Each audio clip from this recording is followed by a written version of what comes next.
Everyone, आज हम start कर रहे हैं क्लास 7th की साइंस की वर्कशीट नंबर 28। डेट है आपकी 27 जनवरी 2021। आज की वर्कशीट का चैप्टर है आपका प्रकाश। आइए स्टार्ट करते हैं। जब आप समतल दर्पण में अपना प्रतिबिंब देखते हैं, यानी कभी भी जब आप शीशे के सामने खड़े होते हैं और अपना प्रतिबिंब देखते हैं, तो क्या यह ठीक आपके जैसा दिखाई देता है? तो क्या जो आपका प्रतिबिंब बनता है वो बिल्कुल आपके जैसा दिखाई देता है? क्या कभी आपने ध्यान दिया है कि आप तथा दर्पण में आपके प्रतिबिंब में एक रोचक अंतर है? तो चलिए इसका कारण जानने का प्रयास करें। तो अगर आप नोटिस करें, बहुत ध्यान से देखें, तो आप में और आपके प्रतिबिंब में, जो प्रतिबिंब बनता है शीशे के अंदर, दर्पण के अंदर, उसमें एक बहुत ही इंटरेस्टिंग सा, बहुत ही रोचक सा अंतर होता है। आइए जानते हैं ये क्या अंतर होता है। दक्षिण या वाम, तो दर्पण द्वारा बने प्रतिबिंब में बिंब का वाम बायां भाग प्रतिबिंब के दाहिने भाग की भांति दिखाई देता है, तथा बिंब का दक्षिण यानी कि दायां भाग प्रतिबिंब के वाम भाग की भांति दिखाई देता है।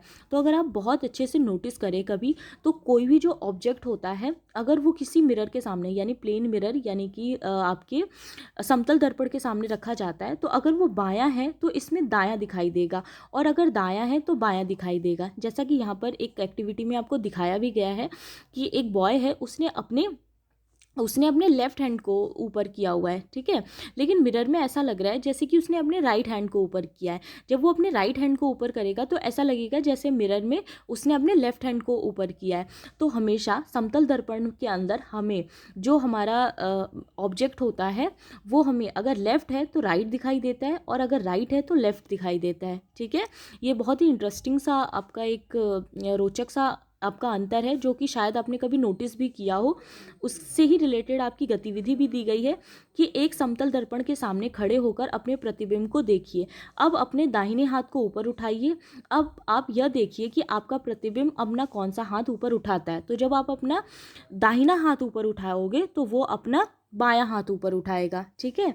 इसके बाद आप अपने बाएं हाथ में एक पुस्तक लीजिए और देखिए कि आपके प्रतिबिंब में पुस्तक किस हाथ में है। तो जब आप अपने बाएं हाथ यानी लेफ्ट हैंड में बुक लोगे तो ऐसा लगेगा प्रतिबिंब में राइट हैंड में बुक लिया हुआ है। आप देखेंगे कि प्रतिबिंब में दायां बायां दिखाई देता है और बायां दायां दिखाई देता है। तो कभी भी जब हम अपना प्रतिबिंब देखते हैं तो दाईं साइड जो होती है वो बायां, यानी जो राइट साइड होती है वो लेफ्ट दिखाई देता है, और जो लेफ्ट साइड होती है वो राइट दिखाई देता है, ठीक है। उसके बाद आपका बताया गया है कि राम ने रोगी वाहनों पर शब्द एम्बुलेंस को चित्र की भांति लिखा देखा। तो राम ने एक बार एम्बुलेंस पे जो एम्बुलेंस लिखा होता है उसको कुछ इस तरह से देखा। राम ने अपने शिक्षक से इसका कारण पूछा, तो शिक्षक ने बताया, रोगी वाहन के आगे जाने वाले वाहनों के चालक अपने पीछे का दृश्य दिखाने वाले दर्पण में वाहन को देखते हैं, तो रोगी वाहन पर लिखे एम्बुलेंस को स्पष्ट देख सकते हैं, पढ़ सकते हैं, और उससे आगे जाने के लिए रास्ता दे सकते हैं। तो हमेशा एम्बुलेंस पे जो एम्बुलेंस होता है वो कुछ इस तरह से लिखा होता है, इस तरह से लिखा होता है, ठीक है, ताकि कोई भी व्यक्ति गाड़ी चलाने वाला, इसके आगे जो भी व्यक्ति होगा गाड़ी चलाने वाला, वो जब अपने मिरर के अंदर इस वर्ड को देखेगा तो उसे वो बिल्कुल इस तरह से, यानी जो एम्बुलेंस है वो बिल्कुल इस तरह से दिखाई देगा, ठीक है, ताकि वो उसके लिए रास्ता छोड़ सके। तो बहुत सी इंग्लिश के भी आपके अल्फ़ाबेट्स होते हैं, अगर हम उसे मिरर में देखें तो वो उल्टे दिखाई देते हैं। जैसे जो ई होता है, अगर आप उसे मिरर में देखो तो वो इस तरह से दिखाई देता है।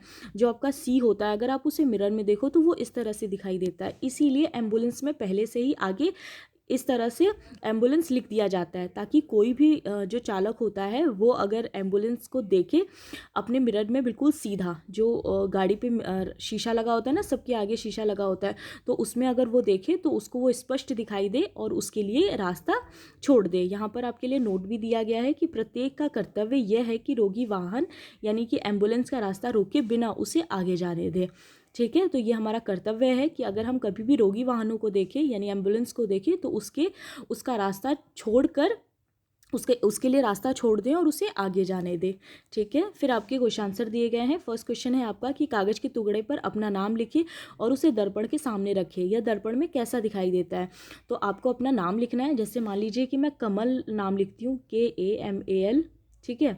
और अगर मैं इसे दर्पण के सामने रखती हूँ तो ये कैसा दिखाई देगा, एल हम मुझे ऐसा दिखाई देगा, ए तो बिल्कुल सही दिखाई देगा, एम भी ऐसा दिखाई देगा, ए ऐसे दिखाई देगा, और के मेरा कुछ इस तरह से। तो अगर मैं नाम लिख के उसे दर्पण के सामने रखूँ तो वो कुछ इस तरह से दिखाई देगा। यही एक्टिविटी आपको भी करनी है, आपको अपना नाम लिखना है और उसे ले जाके दर्पण के सामने देखना है कि वो कैसा दिखाई दे रहा है।